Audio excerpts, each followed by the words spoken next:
50 long years of huge investments and billions of dollars of ever-growing expenditure, but little visible economic benefit, as over 80% of benefits of Nigeria's crude oil industry goes to other countries, while Nigeria is importing goods and services for the oil industry.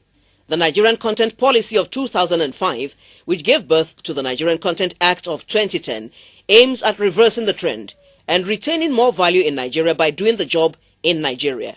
The law has now made it mandatory that companies that have traditionally done their work for Nigerian projects abroad have to move back into Nigeria. For an industry that spends between $8 to $15 billion annually, if you have 50% of such money or fund domiciled in Nigeria, it will impact on this economy greatly. The phenomenon is not new. From broadcasting to textile and automobile manufacturing, results of efforts to maximize economic benefits by localizing production have not been impressive. A 2010 target of 70% local content in petroleum also failed. Now, Africa's biggest crude oil exporter is set to employ technology transfer, a vital component of the new law, to actualize the dream of raising national development indices by generating business and job opportunities for Nigerians. But is it possible to transfer technology? So it's not a question of whether it's realistic or not. To acquire and domesticate technology, and with the latent Nigerian capability, Nigeria should be an exporter of oil and gas technology. The quickest way to transfer technology is by doing. We have long-term plans for manufacturing of many of these equipment in Nigeria.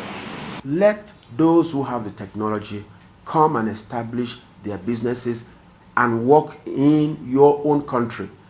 They will use your people. The new law opens up job opportunities, especially for ex-militants and other Niger Delta youths.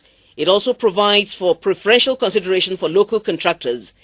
And Nigerians are being assured that job quality will not be sacrificed on the altar of indigenization. Who can demonstrate the capability?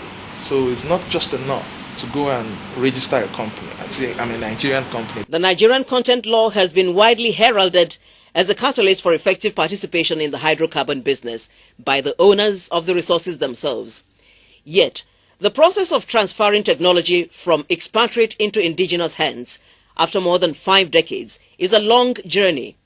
However, the good news for the locals is that the journey has started with one big step. In Abuja, Kande Daniel, NTA News 24. You could lose the contract. A percentage, if we find a percentage of a contract for not complying, you could lose your license. The regulators say nothing short of total compliance will do. Foreign oil companies can only continue business in Nigeria if they move their operations back into the country and support indigenous service providers to grow. This is the end of monopoly, and it is not sweet medicine to swallow. Or is it? We were one of the strong supporters of local content because we believed it from the very, very beginning. Is a possibility to have